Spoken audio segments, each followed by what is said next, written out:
Hello everyone, চলে এলাম একটা ছোট্ট মিনি ব্লগ নিয়ে। কাল চলে গেছিলাম বাজারে, পুজোর জন্য নিয়েছিলাম ফল ফুল আর একটা কিন্তু মেহেন্দিও কিনেছিলাম, যেটা নাকি শ্রাবণ মাসে পরা ভীষণ ভালো। আজ তো শ্রাবণ মাসে চতুর্থ সোমবার বা শেষ সোমবার, তোমাদের জানাই অনেক অনেক শুভেচ্ছা ও ভালোবাসা। আমি তো পুজোর জন্য সব রেডি করেছি আর কালই সব বাজার থেকে এনেছি, তোমাদের আগেই দেখালাম। প্রথমেই আজকে কিন্তু বাবার আমি অভিষেক করে নেব। প্রথমে বাবার মাথায় দুধ ঢেলে নিয়েছি, তারপরে মধু, তারপরে ঘি, দই আর কিন্তু চিনি, এই 5 রকম জিনিস দিয়ে বাবার আমি অভিষেক করে নিয়েছি। এরপরে কিন্তু বাবার মাথায় জল ঢালবো, তাই জল রেডি করেছি। এদিকে সাদা চন্দন, ফুল, বেলপাতা, 5 রকম ফল সবটাই রেডি করেছি। বাবার মাথায় দেখো আমার জল ঢালাও কমপ্লিট হয়ে গেছে। জল ঢালার পরে বাবাকে আমি সোজা আসনে বসিয়ে দিয়ে ফুল, বেলপাতা, পৈতে 5 রকম ফল দিয়ে কিন্তু বাবার আমি পুজো করে নিয়েছি।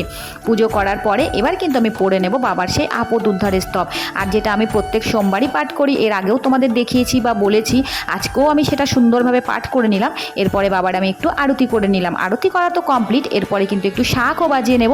দেখতেই পাচ্ছ আমি কিন্তু 3 বার করে শাঁখটা বাজিয়ে নিলাম। শাঁখ বাজানো কমপ্লিট করে আমি এবার কিন্তু প্রণাম করে নিলাম। আমার পুজো তো কমপ্লিট, তাই তোমাদের একটু আসনটাও ঘুরিয়ে দেখিয়ে দিলাম। আমি সুন্দরভাবে আজকে কিন্তু পুজো দিয়ে নিয়েছি। আর এবার খেয়ে নেব প্রসাদ। কেমন লাগলো ভিডিওটা অবশ্যই জানিও, ভালো লাগলে লাইক করো। টাটা।